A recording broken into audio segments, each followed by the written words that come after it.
Situation ఎట్లా ఉంది అంటే ఇల్లుగాలు ఒకటి ఏడుతుంటే సుట్టకు నిప్పంటేమని ఇంకోటి వచ్చి అడిగినట్టుందనమాట. అసలే లేసిందే లేట్, ఇవాళ పని అవ్వలేదురా సామి అని నేను చూస్తుంటే ఈలో మా పతిగారు వచ్చి కేజీ చికెన్ అయితే నా చేతిలో పెట్టి నువ్వేం చేస్తావో తెలియదు, వెదర్ చూస్తే చల్లగా ఉంది, నాకేమో నీ చేతి వంట తినాలనిపిస్తుందని ఇట్లాంటి ప్రాసలు అయితే చేసి నన్ను రిక్వెస్ట్ చేశారో ఆర్డర్ చేశాడో నా ఊహలకే వదిలేసి ఫైనల్గా కర్రీ అయితే వండమని చెప్పి వెళ్ళిపోయాడు అనమాట. చికెన్ని చూసి సెంటీమీటర్ల దూరమైన మానవాగుతామో చెప్పండి, ఎందుకంటే చికెన్ మీద ఉన్న పిచ్చి ప్రేమ అట్లాంటిది అనమాట. ఇంక ఇవన్నీ రోజు ఉండేవే కదా, చికెన్ అయితే డైలీ ఉండదు, కానీ నాకు నేనే సర్ది చెప్పుకొని కూర వండడం అయితే మొదలు పెట్టేశాను. కర్రీ వండడానికి వండుతున్నా కానీ నా మనసంతా మా ఆయన చెప్పిన ప్రాస మీదే ఉందనమాట. ఇంత బాగా పొగిడాడు, కర్రీ కనుక బాగోపోతే ఇంకా నాకు ఇవాళ ఉందిలే అనుకున్నాను. ఆయన మీద ఉన్న భయంతోనో చికెన్ మీద ఉన్న ప్రేమతోనో తెలియదు, కానీ కర్రీ అయితే చాలా బాగా కుదిరింది. చేసింది ఫస్ట్ టైం అయినా సరే ఎంత బాగా కుదిరింది అయినా అయితే అనుకోలేదు.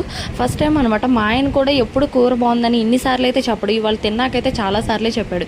ఇంకా చికెన్ ఫ్రైకి కాంబినేషన్ ఏముంటుంది చెప్పండి, సాంబార్. ఇంకా అది కూడా పెట్టేశాను. ఇంక ఇవన్నీ చేసాక తినేటప్పుడు అయితే మా ఆయన అన్నాడు, తెచ్చినప్పుడు అరిసావు ఇప్పుడు అట్లా తింటున్నావే అని. ఇంకా అప్పుడు ఏం చేస్తాను చెప్పండి, వయసుకున్న ఫ్రస్ట్రేషన్ అంతా హస్బెండ్స్ మీదే కదా తీర్చుకునేది. కాసేపు అయితే మా ఆయన పొగిడాను, ఎందుకంటే ఈ వెదర్కి ఈ చికెన్ ఫ్రై చేసుకొని తింటే ఇంకా టేస్ట్ అయితే మీ ఊహలకే వదిలేస్తున్నాను. వీడియో నచ్చినట్లయితే చిన్న